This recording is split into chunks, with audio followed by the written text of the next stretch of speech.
You're listening to Careers and Cocktails, career talk with a twist, hosted by expert recruiter Renee Frey. Let's get this party started.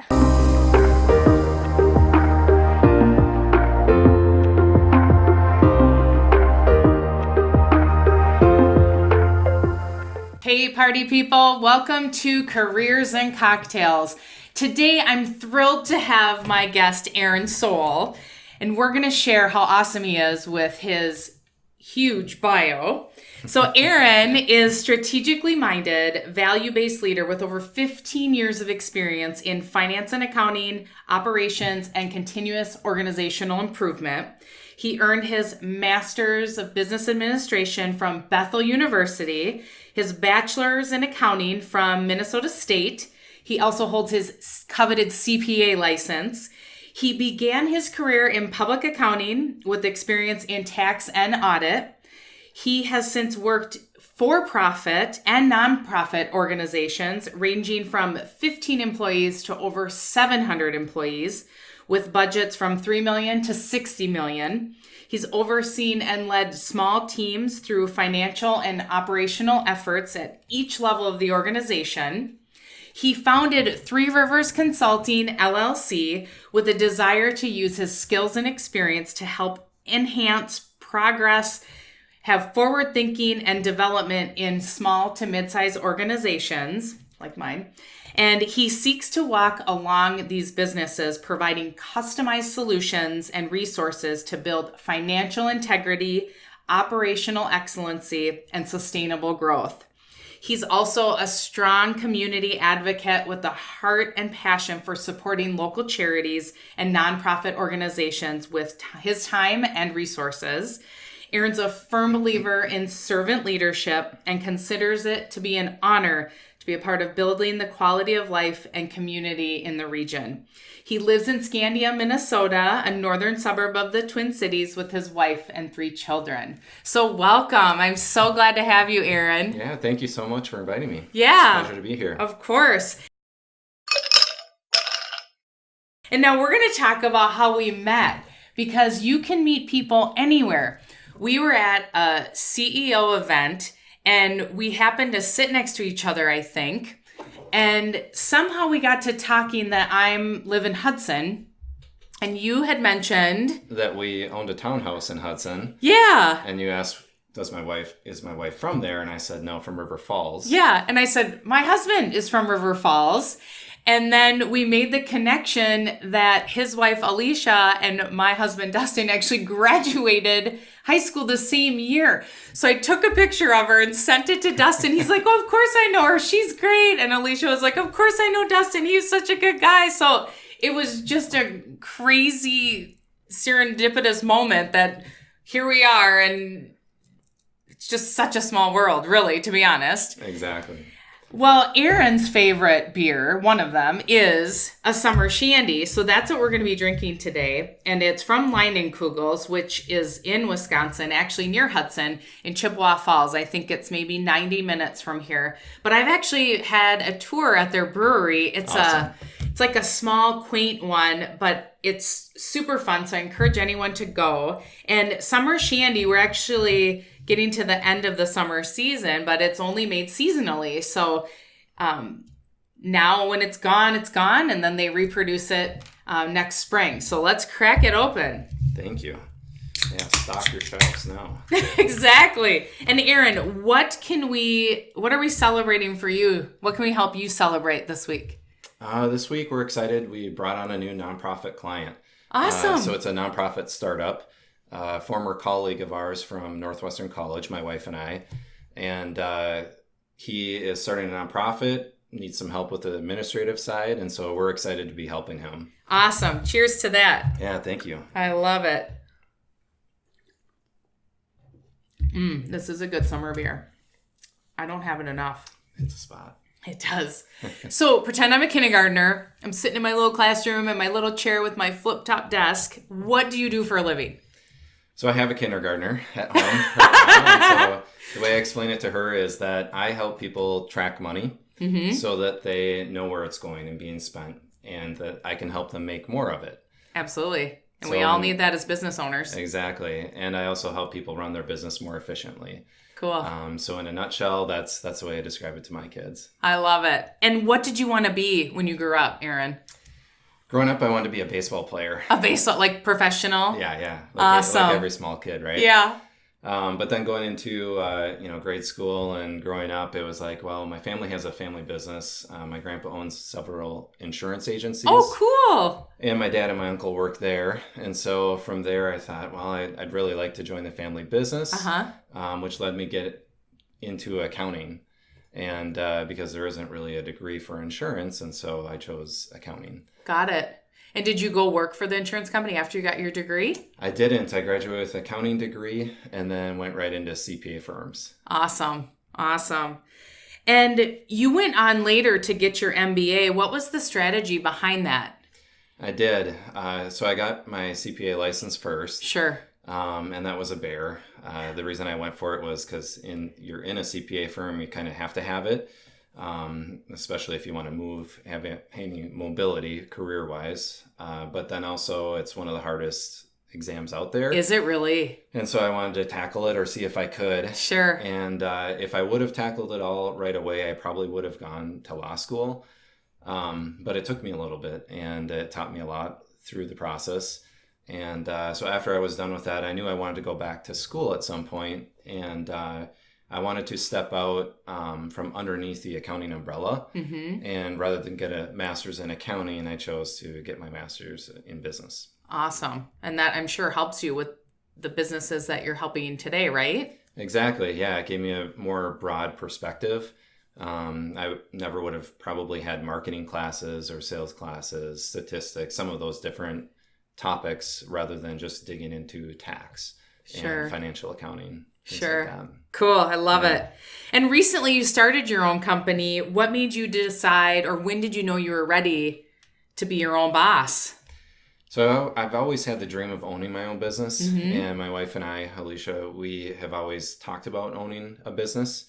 And so that I've always had that vision in the back of my mind. I always, for a long time, thought that you had to have $1 million idea or this magic idea of like, right. I've got this product that I want to make. And it clicked over the last bunch of years of, no, you don't have to have a product. I can take the experience that I have, the expertise that I have, and I can offer that to other people. And so I resigned from my last role, managing a small business 6 months ago. And I would have liked to have had... Cheers to that. Yeah, thank you. I would have liked to have had things more planned out, but we took the leap and started the business. Awesome. And did you have any fear when you put in your resignation letter and said, I'm kissing that goodbye and it's here we go?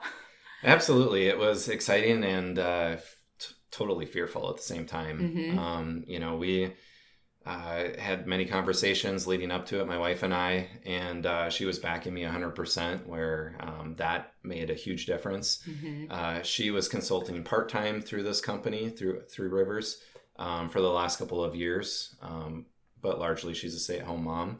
And so she had a couple of clients, retainer clients, and so I dove into that head first, and we've just been building it from the ground up. Awesome. I love that. And as you network with companies and clients, is there a common theme that you see that you can share that hiring leaders or companies really need to have a pulse on? Yeah, a common theme that I see with my background is there's just a lot of messes out there.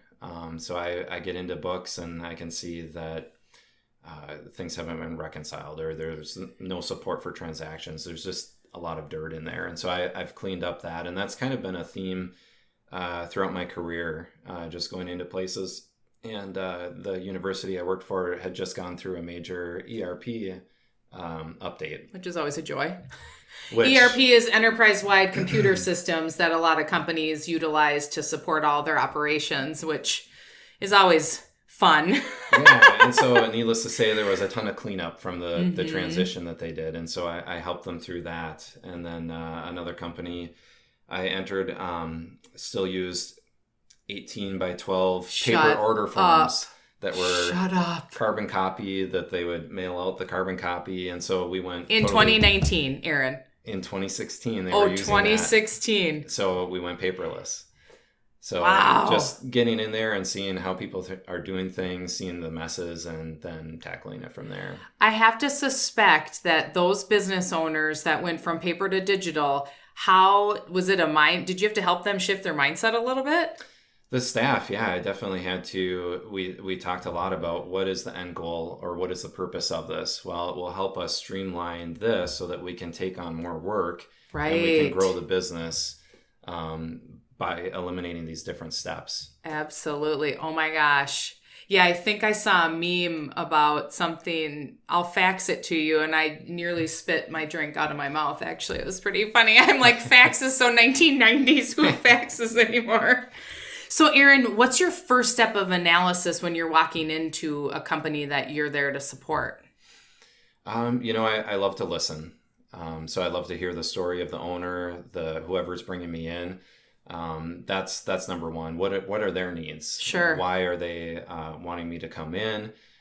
Do they really need me? That's a big thing. There's been a couple of people that I've talked to them, and I actually turned them away because I don't want them to purchase something or to have a service that they don't need. Right. It might be overkill. And so listening is number one. The second one is, really scanning their financial statements. If they're wanting me there to do CFO services or controller services, it's looking at their balance sheet, looking at their P&L, seeing what the bottom line is, what are their goals for their company, and then diving into line items and areas from there. If it's operations, it's really looking at what are those pain points for the business, and do I have the expertise, or do I have someone in my network that has the expertise that I could call in to help with the project? Now, when you come into if you're the acting CFO, do they have an existing CFO in place, and are you working side by side, or how does that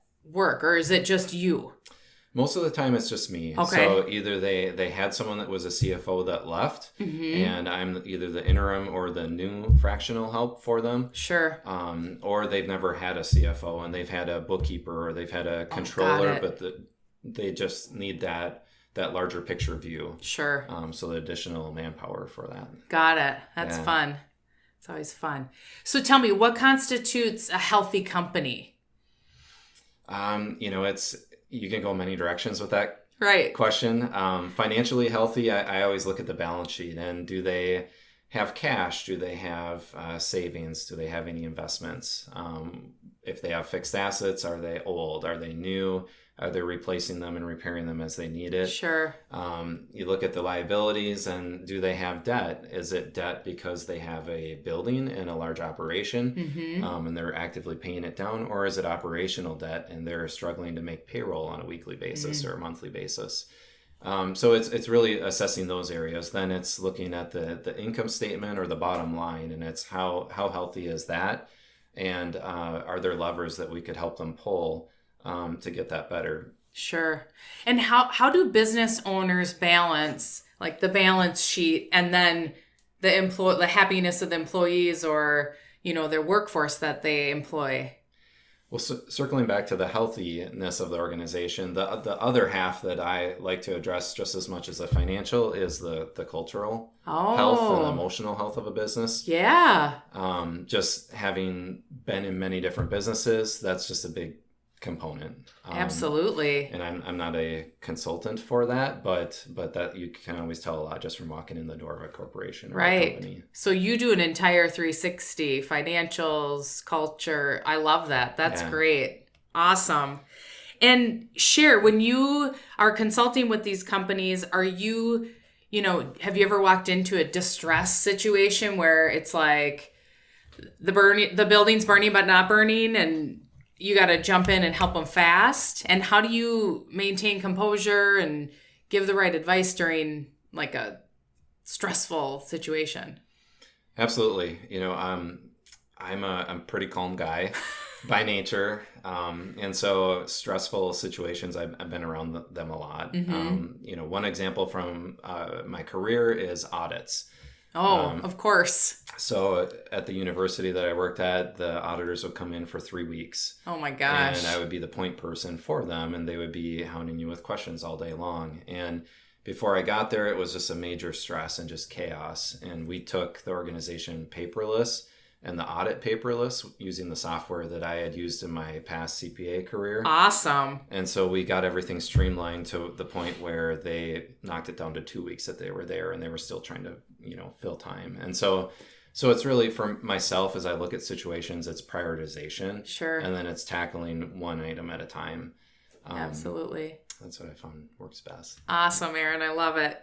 And when did you know you'd had accumulated enough experience to help these small and mid-sized companies and break out on your own?